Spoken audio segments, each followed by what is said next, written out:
तो चले गए वचन की तरफ। हालेलुया।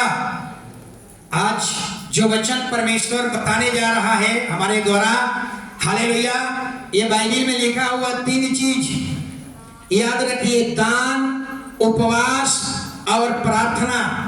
ये कैसी होनी चाहिए? कल का है कल। हालेलुया। दान, प्रार्थना कैसी होनी चाहिए? हालेलुया। ये तीनों, दान, उपवास, यहाँ एक और लाइन देना है। हाँ है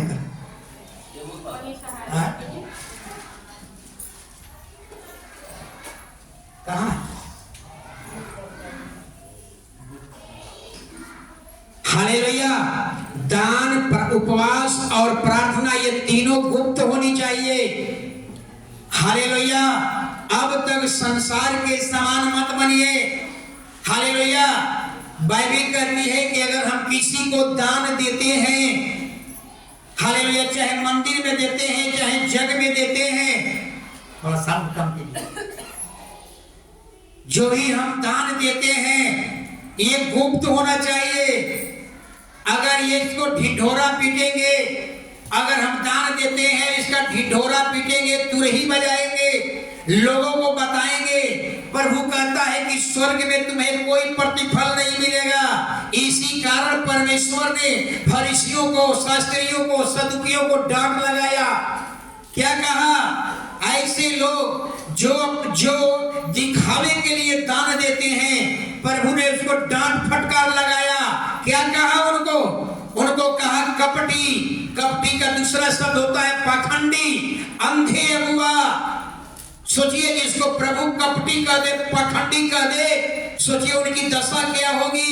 इसलिए हमारी बाइबल कहती है ये 3 चीज गुप्त रखना होगा। ये आपको प्रकट नहीं करना है। आज संसार में जाइए, होड़ लगा हुआ है। हालेलुया। मंदिर में कल 5000 रुपया दिए तो जो सबसे अधिक देगा उसका नाम सबसे ऊपर होगा। ये होड़ लगा हुआ है। मंदिर बन रहा है, जो ज्यादा सबसे ज्यादा देगा पैसा उसका नाम पहला स्थान में, उसके बाद जो कम वाला होगा दूसरा नाम दिखाएगा।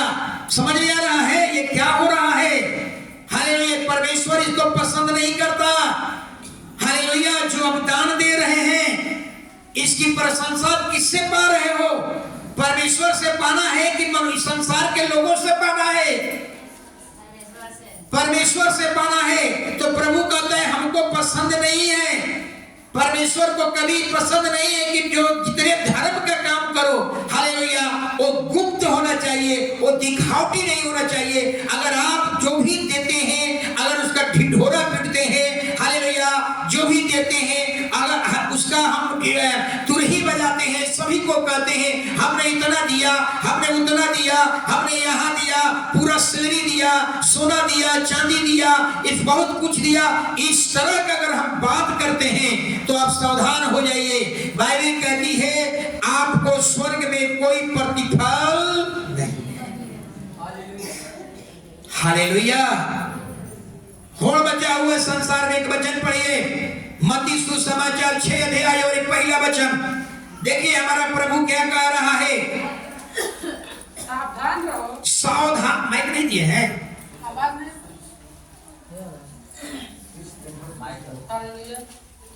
ऑन करो। सावधान रहो। हाँ। तुम मनुष्य को दिखाने के लिए अपने धर्म के काम न करो। नहीं तो अपने स्वर्गीय पिता से कुछ भी फल न पाओगे। हालेलुया। देख रहे हैं ना, कहता है बाइबल क्या कह रही है? बाइबल कह रही है कि कुछ भी दिखाने के लिए धर्म का काम मत करो। यीशु मसीह अपने लोगों को समझा रहे थे, अगर हम विश्वासी हैं, पास्टर हैं, अगर हमारे पास्टर हैं, अगर हमारे अंदर कोई चीज दिखाने की बात है तो प्रभु कहता है स्वर्ग से तुम्हें कुछ भी मिलने वाला नहीं है। बहुत से लोग क्या करते हैं, स्पेशल कपड़ा पहनते हैं, समझिए दिखाने के लिए। हालेलुया। स्पेशल कपड़ा, चोंगा, क्रॉस लगा लेते हैं। समझ में आ रहा है ना? चोंगा पहन लेंगे, यहाँ से भूखा जिसको हम बोलते हैं चोंगा बोलते हैं। हालेलुया। क्रॉस लगा लेते हैं। बाइबिल कहती है कि कहीं भी स्पेशल वस्त्र पहनने की आज्ञा नहीं है बाइबिल में। और बहुत जगहों में तो ऐसे लोग कहते हैं कि सबको सफेद पहन करके आना होगा, अगर सफेद नहीं पहन सकते तो चर्च नहीं आ सकते। हालेलुया, इसको बाइबिल कहती है, बाइबिल का टीचिंग नहीं है। हालेलुया, यानी आप सफेद कपड़ा पहन करके, आप क्रॉस लगा करके समाज को क्या बताना चाहते हैं कि क्या हम धर्मी हैं, क्या हम मसीही हैं, क्या हम पादरी हैं, क्या हम पास्टर हैं? आप नहीं कर सकते। हालेलुया, इसीलिए बाइबिल कहती है हमें कोई स्पेशल वस्त्र पहनने की बाइबिल में बात नहीं लिखी गई है। इसलिए हम ऐसा नहीं है जिसको जो भी इच्छा, क्योंकि वस्त्र से हमारी पहचान धार्मिकता की नहीं है। इसलिए हमारा परमेश्वर कहता है कोई भी काम दिखाने के लिए आपको नहीं करना होगा। अगर आप आप जरा सोचिए कि यीशु ने कभी स्पेशल वस्त्र पहना, क्या पतरस ने कभी स्पेशल वस्त्र पहना, क्या यूहन्ना ने कभी स्पेशल वस्त्र पहना? चाहे पौलुस हो, चाहे जॉन हो, चाहे थोमा हो, बाइबिल के जितने 12 चेले थे, क्या कभी ने स्पेशल वस्त्र पहना? हालेलुया, जब हमारे स्वामी ने नहीं पहना, उनके चेले ने नहीं पहना, फिर हम क्यों इस तरह का हालेलुया कपड़ा पहनना खराब नहीं है, लेकिन एक स्पेशल पहनना और सबको आज्ञा देना ऐसा ही पहनना है। ये क्या है? दिखाने के लिए बाइबिल कहती है कि वस्त्र पहन लेने से तू धर्मी नहीं बन जाएगा। हालेलुया, ऐसे लोग हालेलुया परमेश्वर से कोई प्रतिफल नहीं पाएंगे। हालेलुया, इतना ही नहीं, इसीलिए बाइबिल एक और बात, हालेलुया, बहुत से लोग हम लोग देखते हैं समाज के संसार में कि जब भी कोई पर्व त्योहार आता है, हालेलुया, पर्व त्योहार आता है, धार्मिक अनुष्ठान होता है, उसमें लोग क्या करते हैं?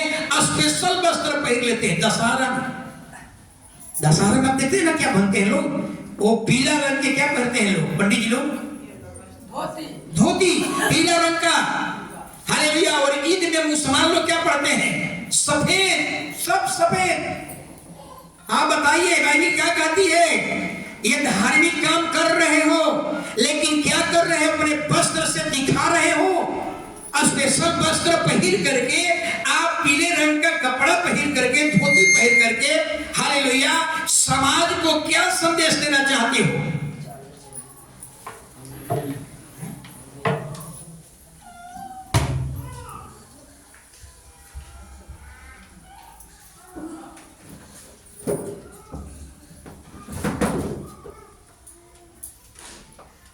हालेलुया, से निकल जाएगा।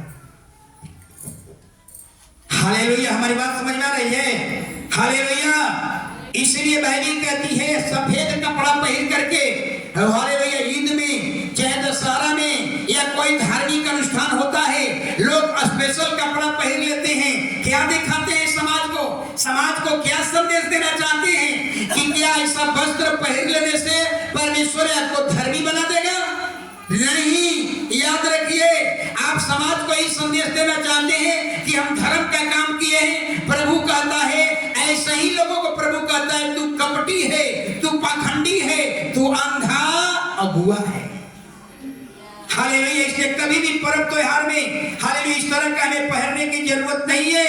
कई बार हम देखते हैं कि धार्मिक अनुष्ठान में, धार्मिक कार्यों में महिलाएं क्या करती है? सोना का पूरा गहना लगा करके क्या करती है? धार्मिक काम करती है। संसार में होता है ना, संसार में होता है। आप गहना पहन करके क्या समाज को दिखाना चाहते हैं? यही बताना चाहते हैं ना कि हम सबसे अमीर आदमी हैं, हालेलुया, हम सबसे धनवान आदमी हैं, हमारे पास इतना सोना चांदी है। बाइबिल कहती है, हालेलुया, बाइबिल कहती है ऐसे लोग अपना प्रतिफल पा चुके, खो दिए। ऐसे लोगों को स्वर्ग में कोई प्रतिफल नहीं है। हालेलुया, इसलिए बाइबिल में चेता दिया गया है सोना चांदी गहने हम नहीं लगा सकते, नहीं पहन सकते, हम संसार के समान नहीं बन सकते।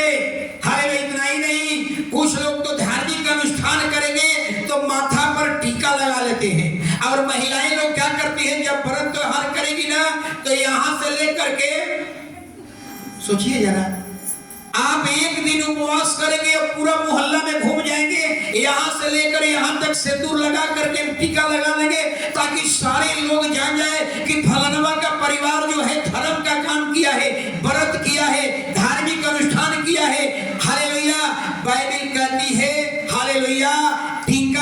लगाने से कोई धर्मी नहीं बनता। हालेलुया। ये इसीलिए परमेश्वर कहता है ये दिखाने वाला काम हम लोग 40 दिन का उपवास करते हैं। क्या 40 दिन का उपवास में कोई हम लोग स्पेशल कपड़ा पहनते हैं? क्या कोई हम टीका लगाते हैं? नहीं।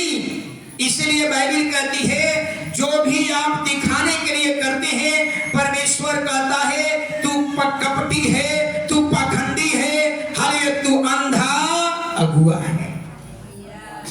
हालेलुया। इसके हम लोगों को बचना होगा। हालेलुया।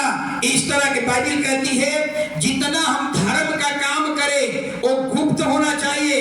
धर्म का काम जो होता है दिखावे के लिए नहीं है। हालेलुया। दिखाना नहीं है। हालेलुया। अगर इतना चेतावनी के बावजूद भी अगर आप धर्म को काम करते हैं, चेतावनी के बाद भी अगर दिखाने वाला काम करते हैं तो बाइबल कहती है तू मूर्ख है, नॉनसेंस। हालेलुया। हालेलुया। कुछ लोग क्या करते हैं?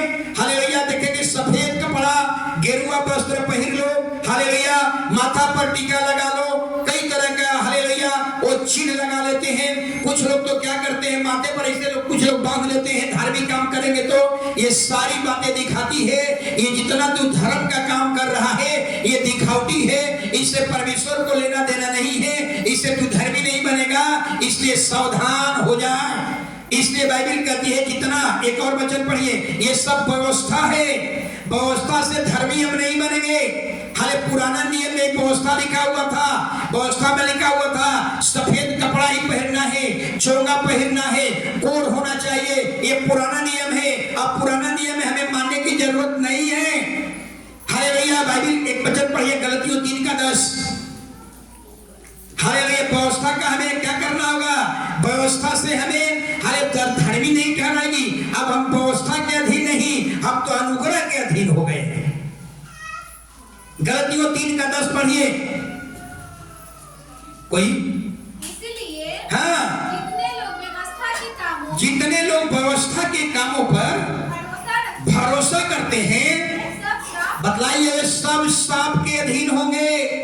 टीका लगाना, सफेद कपड़ा पहनना, धार्मिक कार्यों में गेरुआ वस्त्र पहन लेना, क्रॉस लगा लेना, माथा पर टीका लगा लेना, ये सारी बातें बता रही है हालेलुया ये व्यवस्था है।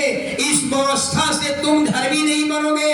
हालेलुया। जितने व्यवस्था के काम से अपने जीवन में लाएंगे ये सब श्रापित होंगे, श्राप के अधीन होंगे। जिसका बच्चा रो रहा है बाहर निकल जाएंगे। हालेलुया। इसलिए बाइबल कहती है सावधान रहे। हालेलुया। सब काम करो, लेकिन ये 3 चीज जो होता है, दान, उपवास और प्रार्थना, ये तीनों को गुप्त रखिए। दान के बारे में कैसा होना है, दशमांश की चर्चा नहीं कर रहा हूं। ये दान और दशमांश थोड़ा सा डिफरेंस है। दशमांश परमेश्वर का हिस्सा है, दशमांश परमेश्वर का भाग है। जब भी आप दशमांश दें, अपना उस लिफाफा में अपना नाम, अपना पत्नी का नाम, अपना पता, अपना मोबाइल नंबर लिख करके डाल दें। लेकिन दान जो है गुप्त होना चाहिए। दान कैसा होना चाहिए? एकदम बिल्कुल गुप्त होना चाहिए। हालेलुया। बाइबल कहती है कि दशमांश परमेश्वर की ओर से है और दान आपकी ओर से है। आपकी इच्छा है, लेकिन बाइबल कहती है आप जो भी देते हैं वो कैसा होना चाहिए? गुप्त होना चाहिए। अगर आप दान देते हैं, ढिढोरा मत पीटिए, किसी को मत बताइए हमने दान कितना दिया। यह बाइबल कहती है अगर दाहिना हाथ से देता है तो बायां हाथ भी आपको न जाने, यानी हमारे आसपास के लोग जो बैठे हैं वो भी न जाने कि हमने कितना परमेश्वर को दिया है। हालेलुया। ये दान की बात हम बता रहे हैं। हालेलुया। देखिए मैं कोरोना टाइम में बच्चा किसका बच्चा रो रहा है तो पंखा चालू कर दे। बच्चा रो रहा है तो बाहर खड़े हो जाएंगे ना, हॉल में मत रहिए। बच्चा रो रहा है तो निकल जाइए, धीरे से बाहर गेट पर खड़ा हो जाइएगा। हालेलुया। बाइबल कहती है, जरा सोचिए, हालेलुया, कोरोना काल में मसीही भाई बहन लोग बहुत अच्छा काम किया, बहुत से लोगों को दान दिया। हालेलुया। लेकिन गलतियां कहां हो गई? कोरोना काल में बहुत से मसीही भाई बहन ने अच्छा काम किया, लेकिन गलतियां कहां हो गई?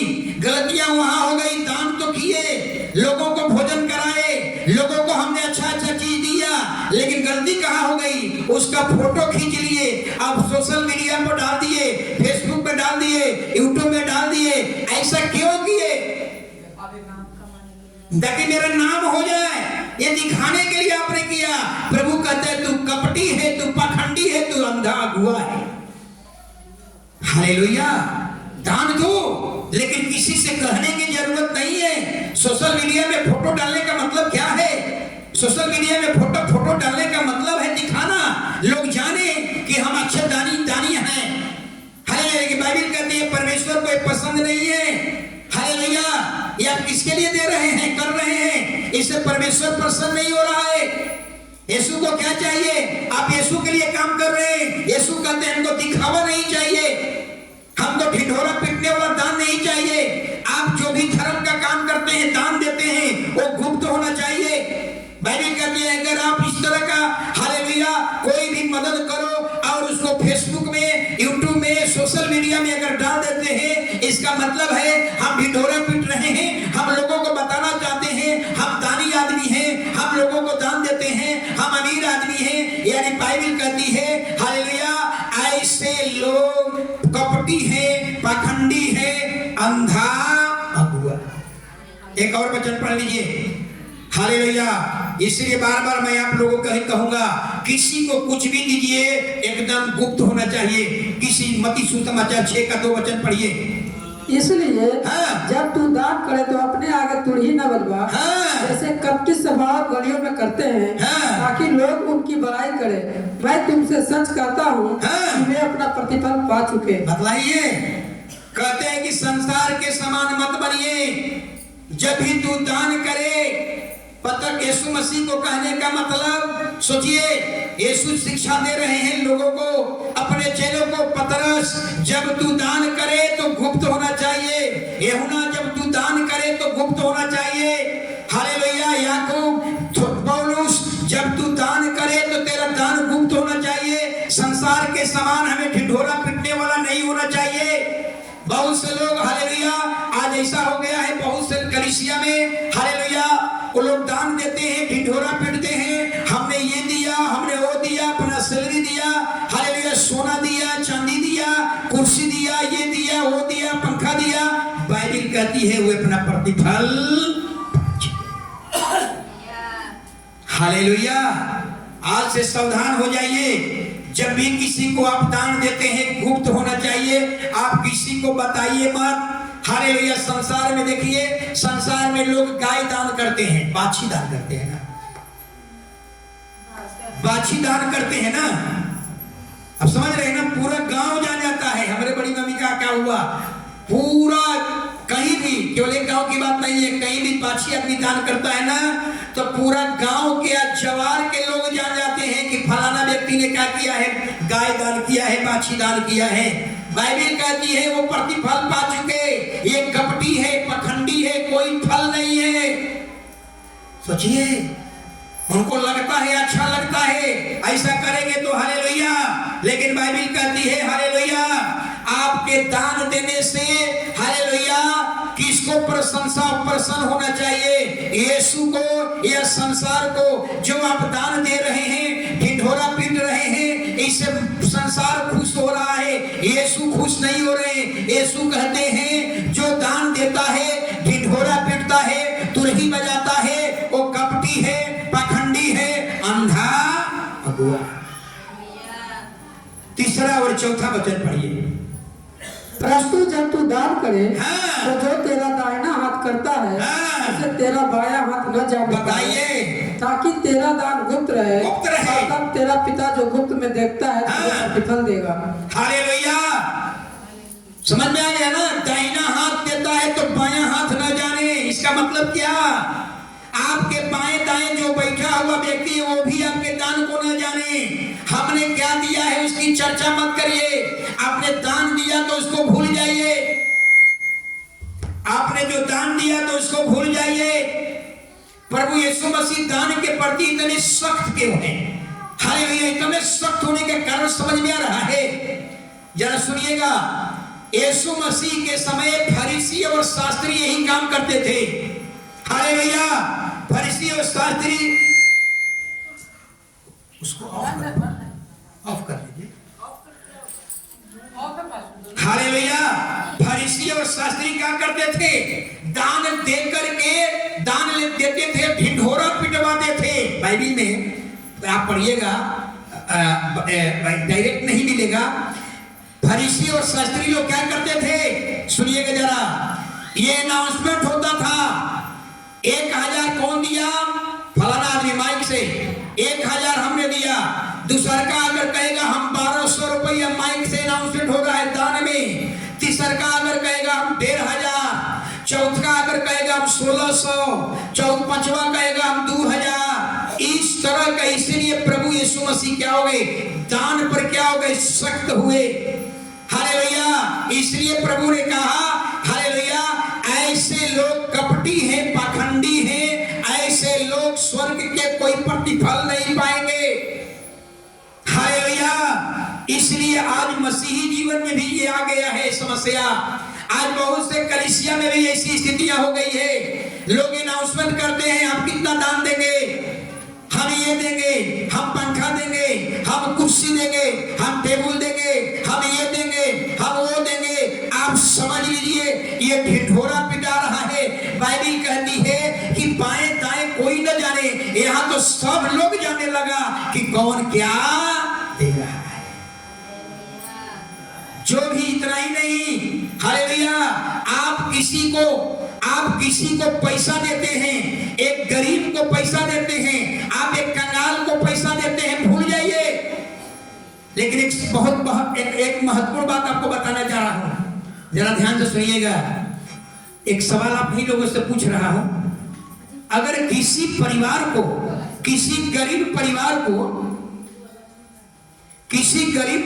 को अगर आपने उसको मदद किया, 1000 को रुपया दिया, तो मेहरबानी किसकी है? मेहरबानी किसकी है? आप ऐसे मत बोलिए, सोच कर बोलिए। आप किसी गरीब को बुलाए, अपने घर में खाना खिलाए और उसको एक कपड़ा दे दिए, मेहरबानी किसकी है? कैसे परमेश्वर की? वही मैं बताने जा रहा हूं। हालेलुया। जरा ध्यान सुनिए। अगर हम किसी गरीब को, कंगाल को अगर हम लता दे रहे हैं, कपड़ा दे रहे हैं, रुपया पैसा दे रहे हैं, ये याद रखिए, ये देने की ताकत आपकी नहीं है, ये देने की ताकत यीशु की है, हमारे परमेश्वर की है। इसलिए कभी न कहें कि मैंने उसको दान दिया, ये हमारी मेहरबानी है। नहीं, ये आपकी मेहरबानी नहीं है, ये देने की ताकत प्रभु ने दिया है। इसलिए सारा मेहरबानी किसका है? परमेश्वर का है। बहुत से लोग सोचते हैं कि हम दे रहे हैं, आपको मदद कर रहे हैं ना, ये हमारी मेहरबानी है। नहीं नहीं नहीं नहीं नहीं। एक व्यक्ति था यहाँ पर आपके चर्चवा के सामने, पिछला साल वो ढेला लगा करके गैया जहाँ बंगला वहीं पर सोया हुआ था और कपकपी था, हवा चल रहा था। मैं उधर से आया पायल को लेकर के स्कूल से, वो ऐसे वो चादर टांग लिया था, ऐसे वो हिल रहा था। आपका बूढ़ा आदमी था। मैं उधर से आया, देखा कि एकदम कांप रहा है, चादर होकर पतरे हिल रहा था। मैंने क्या किया, पैसे कहा पहले वो नया कंबल लेके आओ। हम कहेंगे हमको सोया हुआ था, धीरे से उखाड़ करके और उसको उड़ा दिया। वो सुलहाए तो छत में वो चढ़ गया और जो करके मेरा पाँव पकड़ने लगा। हमने कहा नहीं नहीं, ये हमारी ताकत नहीं है। अगर आपको कुछ दे रहा हूं तो हमारे प्रभु की ताकत है। अगर आप प्रभु नहीं होते हमारे पास, अगर यीशु की मेहरबानी हमारे ऊपर नहीं होती तो हम आपके ऊपर दया नहीं करते। अगर आपको दंडवत करना है तो यीशु को जाकर दंडवत करें। समझ में रहा है ना? ये कभी भी श्रेय मत लीजिए कि हमने, आप बहुत से महिलाओं में आप पड़ोसिया को दान कर दिए, पड़ोसिया को 5000 रुपया देकर मदद कर दिए और श्रेय ले रहे हैं। हम आपको दुख में मदद किए हैं, हम दुख में आपको सहायता किए हैं, ये आप पर हमने मेहरबानी किया है। खबरदार, नहीं कर सकते, ये आपकी मेहरबानी नहीं है। आपके पास देने की ताकत नहीं है।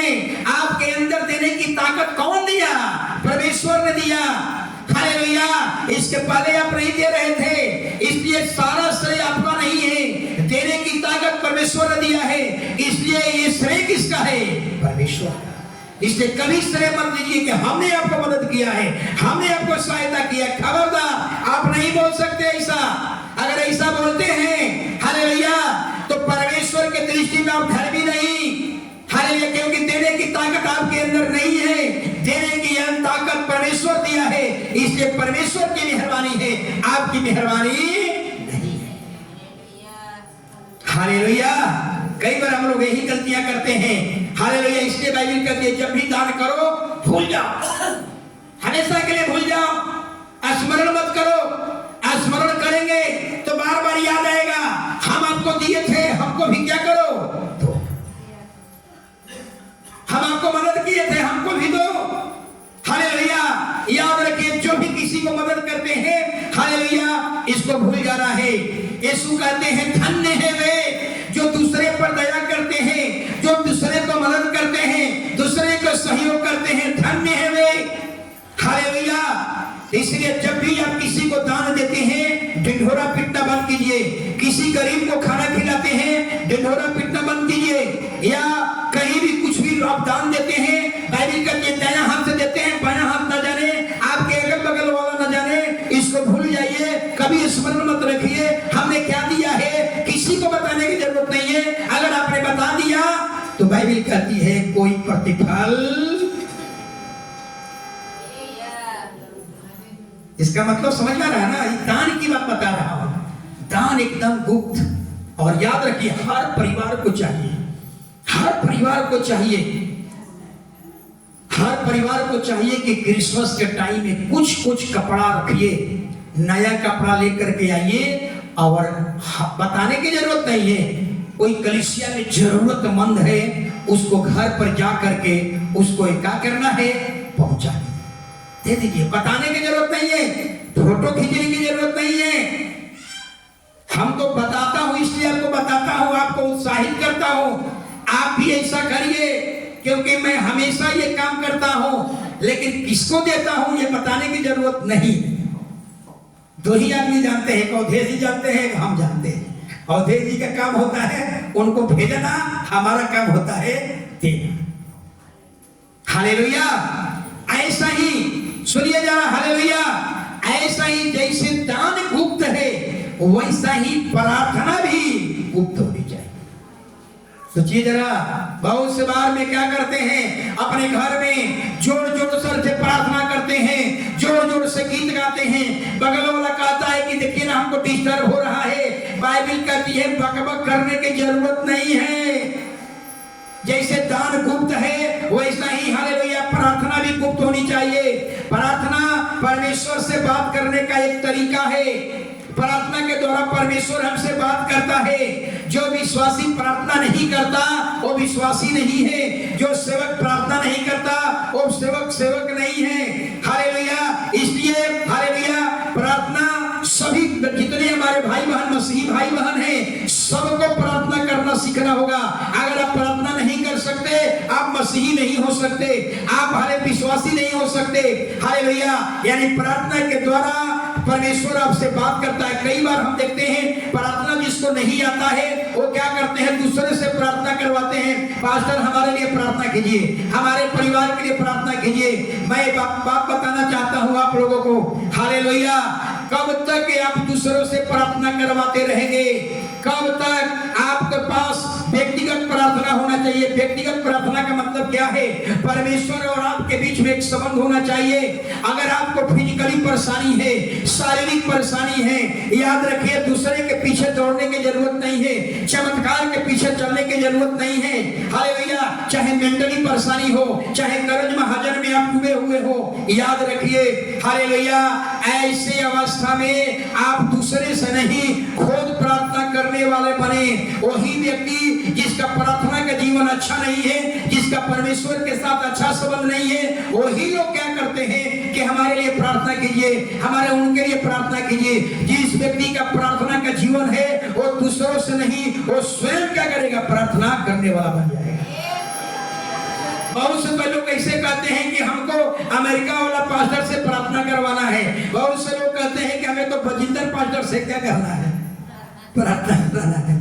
आप सोचिए एक परिवार था अहिजापुर में, ब्लड कैंसर था, ब्लड कैंसर अंतिम स्टेज, चौथा स्टेज। माँ बेटी दोनों है मूसोपुर, क्योंकि के पास मूसोपुर है, मूसापुर। माँ बेटी दोनों आई और कही कि पास्टर जी हमारे मम्मी के लिए परेशानी, तो ही ब्लडिंग वाला मामला था, कई साल से ब्लडिंग था। हालेलुया। ओ हमने कहा कि बस प्रार्थना ही विकल्प है, सारे चाबी प्रार्थना ही चाबी है, इसी से सब कुछ हो सकता है। लेकिन एक पूजा लेकर आई थी, कही कि हमको बजिंदर पास्टर के पास जाना है। हमने कहा बहन जी जब आपका विश्वास ही साथ चाहिए देख लीजिए। लेकिन एक बात मैंने उनको चिताया, आप यीशु को नहीं ढूंढ रहे हैं, आप पास्टर को ढूंढ रहे हैं। वो पास्टर अमेरिका चल जाएगा तो अमेरिका जाएंगे, वो लंदन चल जाएगा तो लंदन जाएंगे। आप एक पास्टर को खोज रहे हैं, आप एक मनुष्य को ढूंढ रहे हैं। आपको यीशु नहीं चाहिए, आपको फलाना पास्टर चाहिए। अब हमारी बात समझ में आ रहा है? हमारी बात समझ में आ रहा है ना? वही लोग, सुनिएगा, वही लोग चमत्कार के पीछे दौड़ते हैं जिनके जीवन में प्रार्थना नहीं है। जिनके जीवन में प्रार्थना है वो कभी चमत्कार के पीछे नहीं दौड़ेगा। सोचिए, आपके पास प्रार्थना की ताकत है, हालेलुया। बाइबल कहती है कि एक छोटी सी भवन में, एक झोपड़ी में भी आपका परमेश्वर के साथ आपका व्यक्तिगत रिश्ता अच्छा है। आप एक छोटी सी झोपड़ी में भी हम प्रार्थना करके हम चंगाई को प्राप्त कर सकते हैं, हालेलुया। लेकिन वही लोग, हालेलुया, इधर उधर चमत्कार के पीछे दौड़ते हैं। वो कौन लोग? जिनके जीवन में प्रार्थना नहीं है, जिनका परमेश्वर के साथ कनेक्शन नहीं है, वो लोग दौड़ते रहेंगे, वो जिंदगी भर इधर उधर दौड़ते रहेंगे, पास्टर के पीछे दौड़ते रहेंगे। यीशु नहीं चाहिए, उनको कौन चाहिए? पास्टर चाहिए। समझ आ रहा है ना? वही लोग दौड़ेंगे। और वो महिला, हमने रोका नहीं, हमने कहा अंतिम स्टेज है, हम क्यों रोकने जाए, दोषी हो जाएंगे। हमने कहा बहन जी इच्छा है तो आप लोग चल जाइए। शायद एक ही हफ्ता के चल गई बजिंदर पास्टर के यहाँ। 25,000 रुपया लगता है माथा पर हाथ रखवाने के लिए। अभी तो पास्टर कह रहा था पंजाब का, अभी तो 60,000 रुपये ले रहे हैं। पंजाब के बहुत पास्टर हैं, चेन्नई में मैं गया था, बोलते हैं, जानते हैं उनके बारे में बहुत अच्छे शब्द लोग नहीं बोलते हैं। बोलते हैं कि धंधा है, पैसा है। एक आदमी से 60 लाख रुपया लिए थे, 60 लाख रुपया। कहा कि पहले वो बस 60,000 रुपया डाल दिया, चेक डाल दिया। अगर बाद का कुछ भी नहीं हुआ तो क्या हो गया? विवाद हो गया, FIR हो गया उन दोनों में। ये धंधा है, बात समझ में आ रहा है ना? याद रखिए, इसलिए हम आपको बात बता रहे हैं। आप गए थे चर्च में, अपना कई लोग हैं, आप जानते हो कि पास्टर नहीं जानते, मैं जानता हूं। अपना चर्च में कम से कम 5-6 लोग गए हैं बजिंदर पास्टर के पास। मैं ये नहीं कहता हूं कि जाना खराब नहीं है, घूमिए, लेकिन चमत्कार को मत ढूंढिए। और वहां से आए, क्या मिला होगा? वो महिला तो आई, 1 महीने के बाद दुनिया खत्म। एक और परिवार है, यहाँ पर उसका एक कैंसर था, अहियापुर में, यहाँ कैंसर था, इतना बड़ा था। वो भी एक दिन आया और वो भी कहा पास्टर हमको ये पूजा है बजिंदर पास्टर के पास, मैंने देख लीजिए, चल जाइए। हम क्यों रोक रहे हैं? लेकिन इनके बारे में सूचना नहीं मिला कि क्या हुआ, क्योंकि वो भी क्या था, खतरनाक था। यहाँ पर बड़ा गिल्टी थे, इतना बड़ा महिला था। हालेलुया। इसलिए मैं बार बार कहता हूं, हालेलुया, चमत्कार के पीछे मत दौड़िए। चमत्कार के पीछे वही दौड़ता है जिसके जीवन में प्रार्थना नहीं है, जिसके जीवन में यीशु पर भरोसा नहीं है। जिसके जीवन में प्रार्थना है वो कहीं भी प्रार्थना करके चंगाई प्राप्त कर सकता है।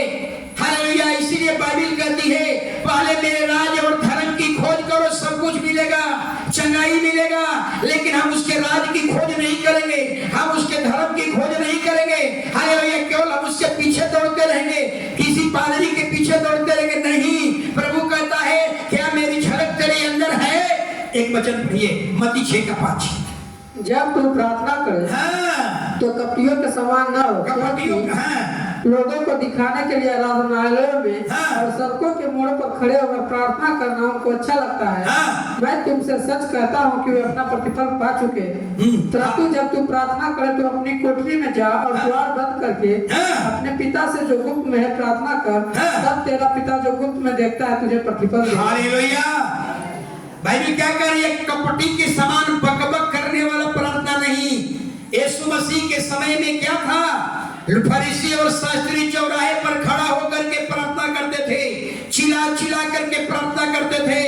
इसलिए परमेश्वर ने उन लोगों को डांट लगाया। मत्ती 23 अध्याय में जब पढ़िएगा तो बकबक करने वाला, चौराहा पर खड़ा होकर प्रार्थना करने वाला, जोर जोर से चिल्लाकर प्रार्थना करने वाले को प्रभु ने डांट लगाया। कपटी कहा, पाखंडी कहा और अंधे अगुआ कहा।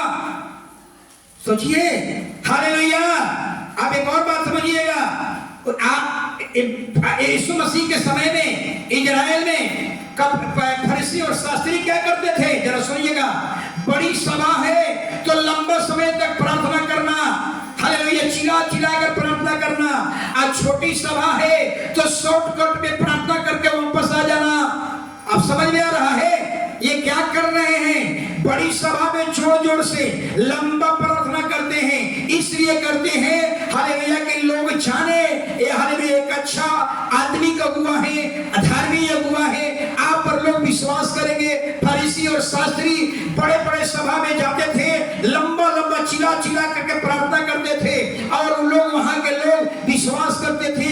इतना लंबा लंबा प्रार्थना करने वाला, इतने जोर जोर से चिल्लाकर प्रार्थना करने वाला आत्मिक होते हैं, ये अच्छे हुआ है और उन पर भरोसा किया। और बाद में पता चला हालेलुया कि कई विधवाओं के घर को भी वे लोग क्या कर लिया? कब्जा। हालेलुया, विधवाओं के घर को कब्जा कर लिया। हालेलुया। इसलिए बार बार आज संसार में भी यही है। पंडित जी आते हैं, देखेंगे गरीब घर है ना, वो देने वाला नहीं है तो 2 मिनट में क्या हो जाएगा? खत्म। जहाँ देखेंगे बड़ा पार्टी है, अच्छा आमदनी वाला है, तो वहाँ क्या करना है? लंबा तक पूरा बड़ा लिस्ट बना देंगे। हालेलुया, उस तरह के प्रार्थना करेंगे ताकि उन्हें अच्छा आमदनी मिले। बाइबल कहती है खबरदार, हालेलुया, जोर जोर से बकबक हमें करने की जरूरत नहीं है। बकबक करने से लोग समझते हैं जोर जोर से चिल्लाएंगे तो हमारी प्रार्थना सुन ली जाएगी। नहीं, इसलिए बाइबल कहती है हन्ना को देखिए, प्रार्थना गुप्त होना चाहिए, चौराहे पर खड़ा होकर नहीं। हन्ना के बारे में बाइबल क्या बता रही है? हन्ना चिल्ला कर प्रार्थना किया था।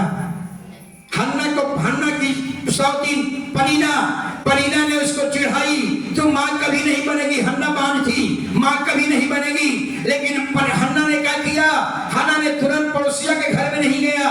कहां चली गई? मंदिर में चली गई, प्रभु के भवन में गई, अंदर भी नहीं आई, चौकट पर खड़ा रही और मने मन, बताइए बाइबल लिखा हुआ कि उसका होठ गिर रहा था, आवाज बाहर नहीं निकल रहा था, मने मन प्रार्थना किया।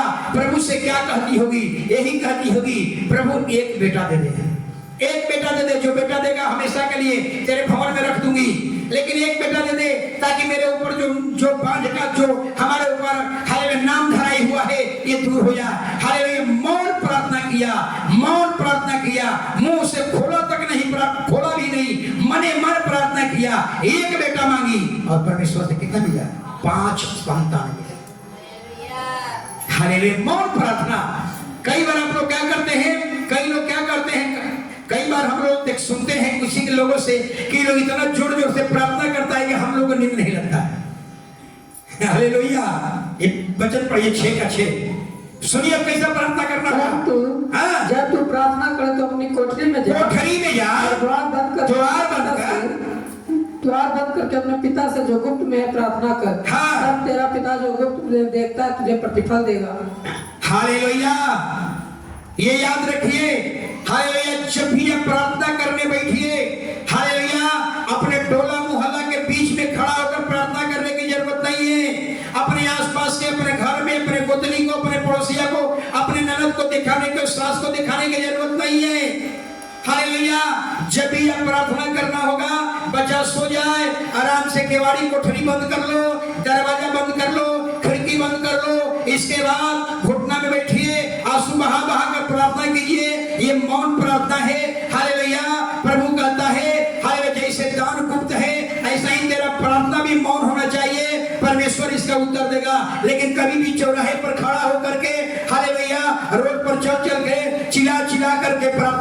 नहीं करना है। अगर ऐसा करेंगे स्वर्ग से कोई प्रतिफल नहीं है। हाँ, रोड पर प्रार्थना किया जाता है, चौराहे पर प्रार्थना किया जाता है। कैसा प्रार्थना होता है? हम लोग जब दशहरा में बाइबिल ट्रेनिंग में थे, तब लोग क्या करते थे?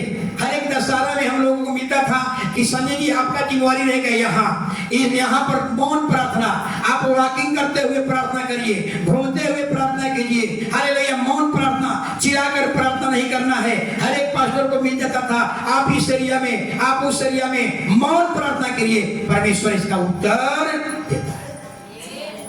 हालेलुया, इसलिए हालेलुया, एक 7वां वचन पढ़िए, सुनिए बाबा।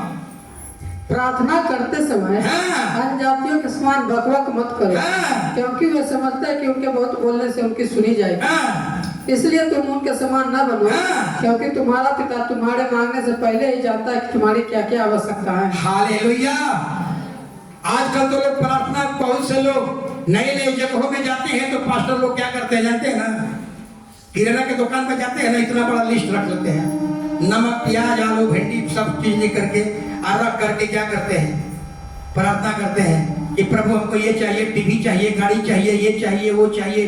पूरा बड़ा लिस्ट किराना दुकान में लिस्ट ले जाकर रख देते हैं। हालेलुया, ये सारे सामान निकाल दीजिए। ऐसे आजकल बहुत से पास्टर हैं हालेलुया की गाड़ी के लिए प्रार्थना कर रहे हैं। गाड़ी हो जाए, मोटरसाइकिल हो जाए, 2 व्हीलर 4 व्हीलर, हालेलुया, चावल दाल, माने बहुत कुछ के लिए प्रार्थना।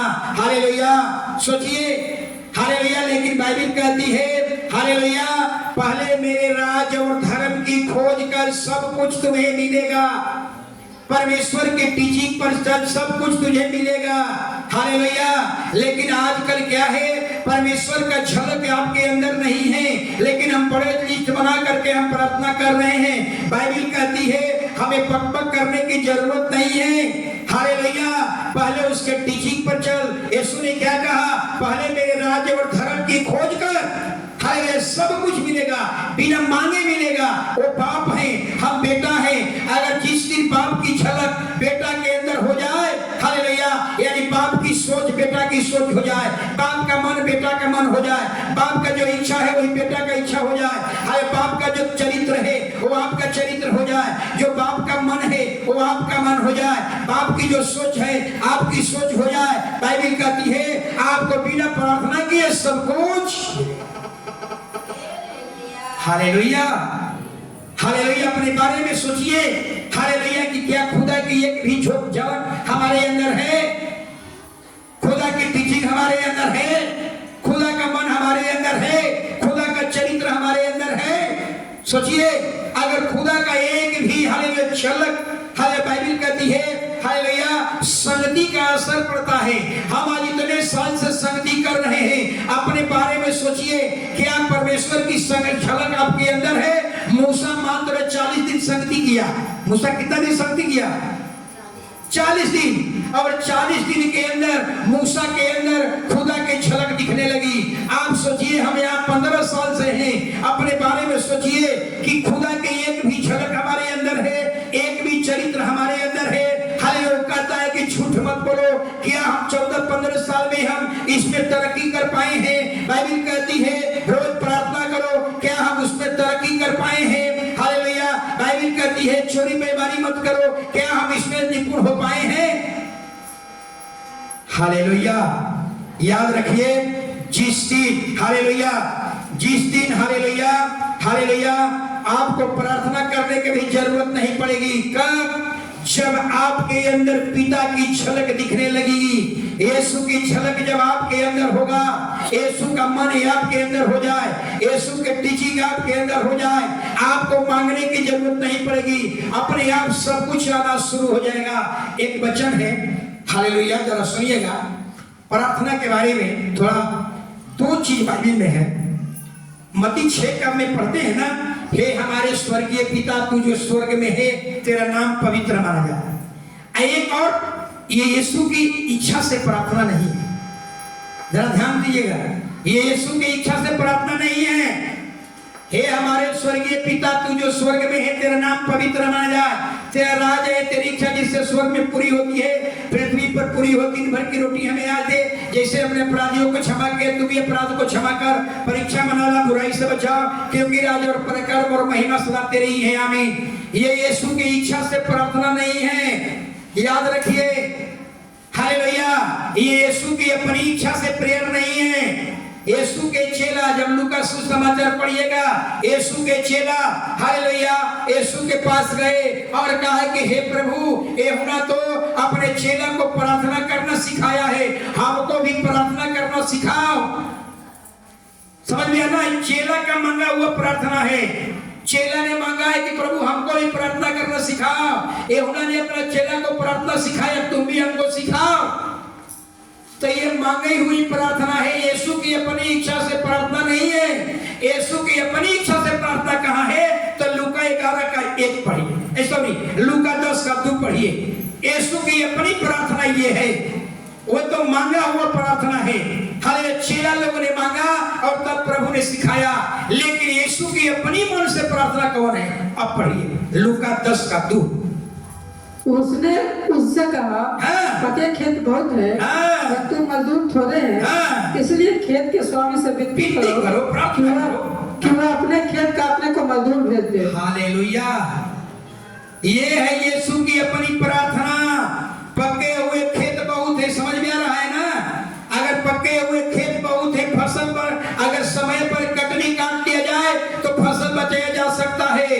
यानी कहने का मतलब हालेलुया कि मजदूर भेज दे, यानी पास्टर को और भेज प्रभु जी। हालेलुया, बहुत से क्या है, बहुत से फसल मतलब मनुष्य, बहुत से आत्माएं तैयार है। अगर यीशु का सुसमाचार सुनाया जाए, उनके पास लाया जाए, जाया जाए, उन वचन के भूखे हैं, प्यासे हैं, उनके पास यीशु का सुसमाचार जाए तो फसल को बचाया जा सकता है। लेकिन अगर विलंब हो जाए, काटने में विलंब हो जाए, जो फसल तैयार है और काटने में विलंब हो जाए तो फसल बर्बाद हो जाएगी, फसल नष्ट हो जाएगा, लोग आत्महत्या कर लेंगे, सुसाइड कर लेंगे, नष्ट हो जाएंगे। हालेलुया, इसलिए प्रभु कहता है पके खेत बहुत है, खेत के स्वामी से विनती करो हालेलुया कि और मजदूर भेज दे। ये प्रार्थना यीशु की अपनी प्रार्थना है, लेकिन वो प्रार्थना हालेलुया मांगा हुआ प्रार्थना है। चेला लोगों ने मांगा तब यीशु ने दिया। Hallelujah, hallelujah. एक और वचन पढ़िए, हालेलुया, बाइबल में एक और घटना है। कुरनेलियुस नाम का एक सरदार था, हालेलुया, और वो सरदार जरा समझिएगा, वो उसकी प्रार्थना और विनती दोनों क्या था? गुप्त था। यही कारण था। वचन पढ़िए, प्रेरित 10:4।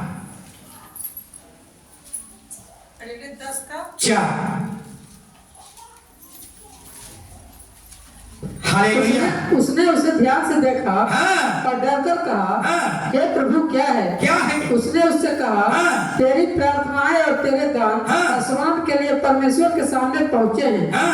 और हालेलुया, देख लीजिए, कुरनेलियुस तीसरे पहर के समय में दर्शन में पाया। दर्शन में क्या पाया?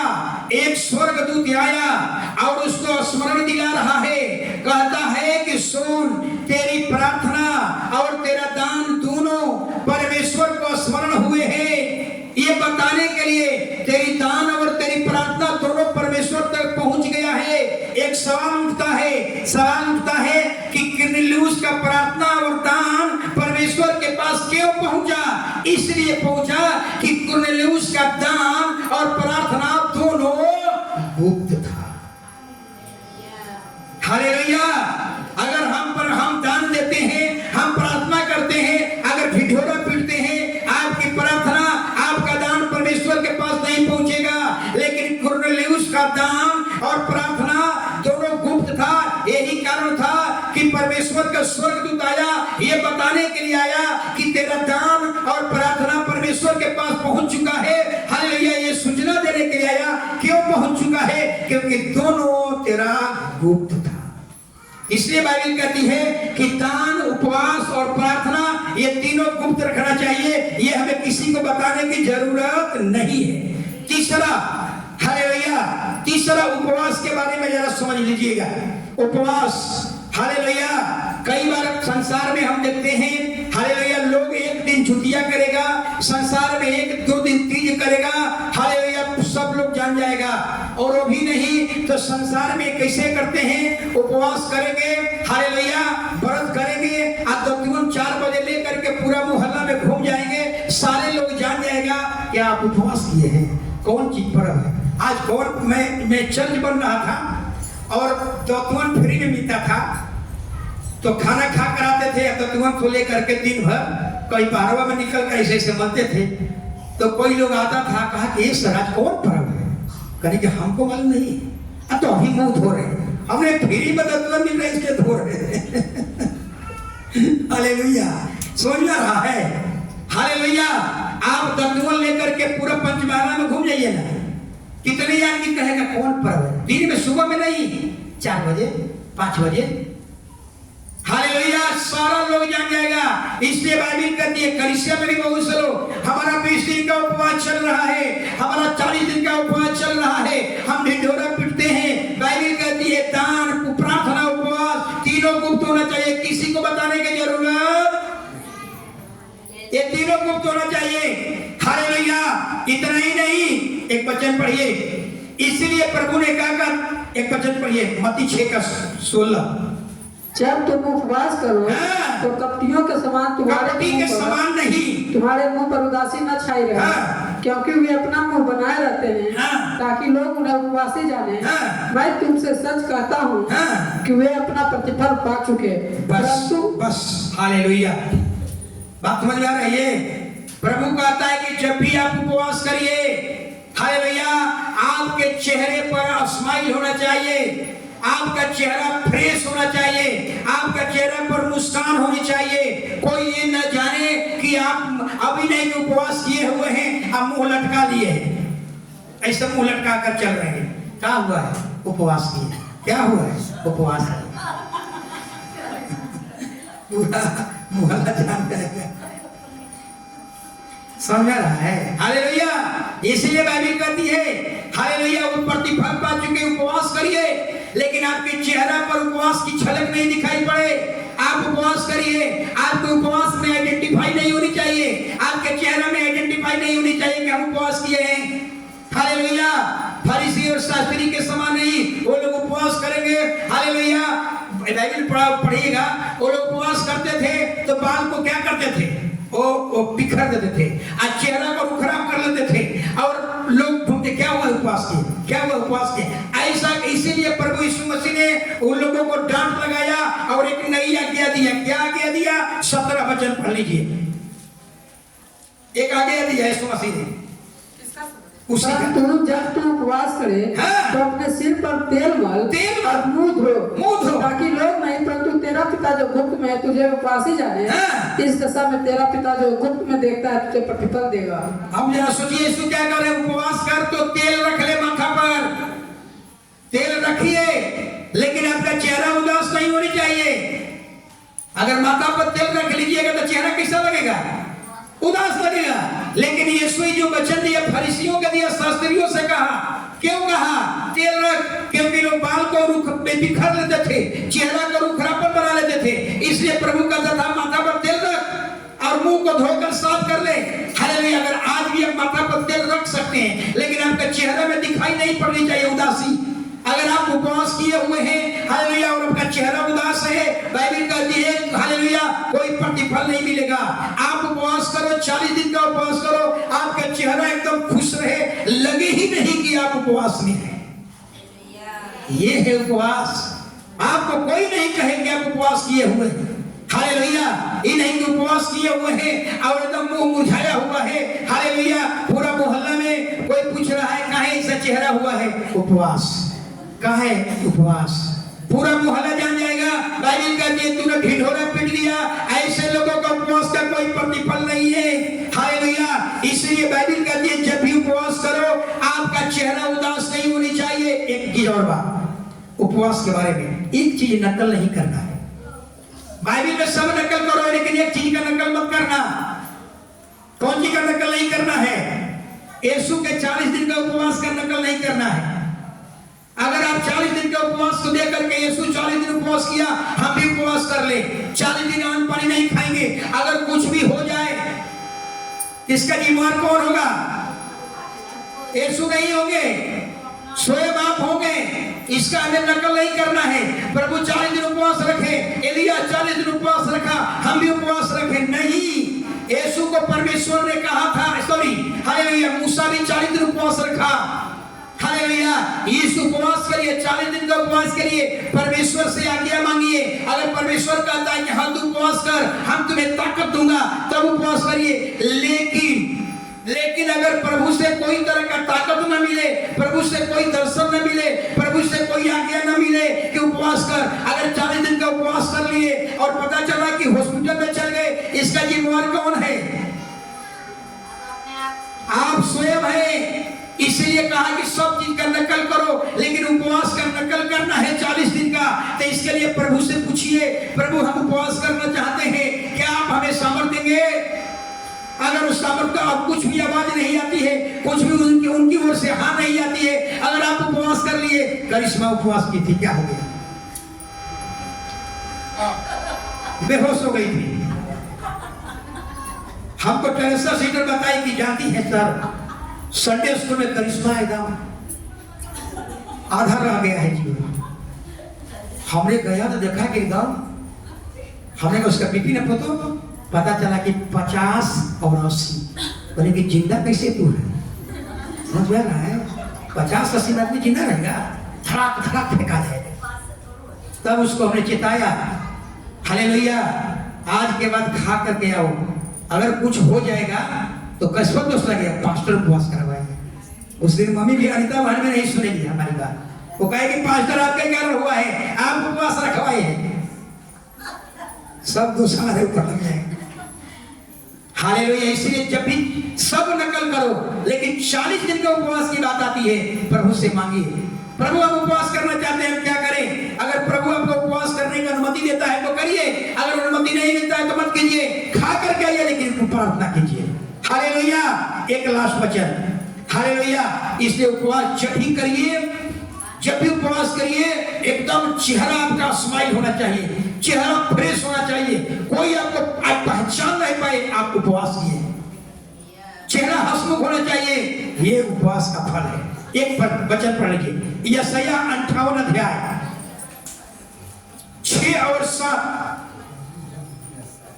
जल्दी 6 और 7। हाँ, जिस उपवास से मैं प्रसन्न होता हूँ, हाँ, वह यह नहीं कि अन्याय से बनाए हुए दासों और अंधेर सहने वालों का जुआ तोड़कर हाँ, उनको छुड़ा लेना हाँ, और सब चूहों को टुकड़े टुकड़े कर देना। हाँ, क्या वह यह नहीं कि अपनी रोटी भूखों को बांट देना, हाँ, अनाथ और मारे मारे फिरते हुए को अपने घर ले आना, हाँ, किसी को नंगा देखकर वस्त्र पहनाना, हाँ, और अपने जाति भाइयों से अपने को न छिपाना। हाँ, तब तेरा प्रकाश पाँव फटने के समान चमकेगा, हाँ, और तू सिर चंगा हो जाएगा, हाँ, तेरा धर्म तेरे आगे आगे चलेगा। बस, हालेलुया।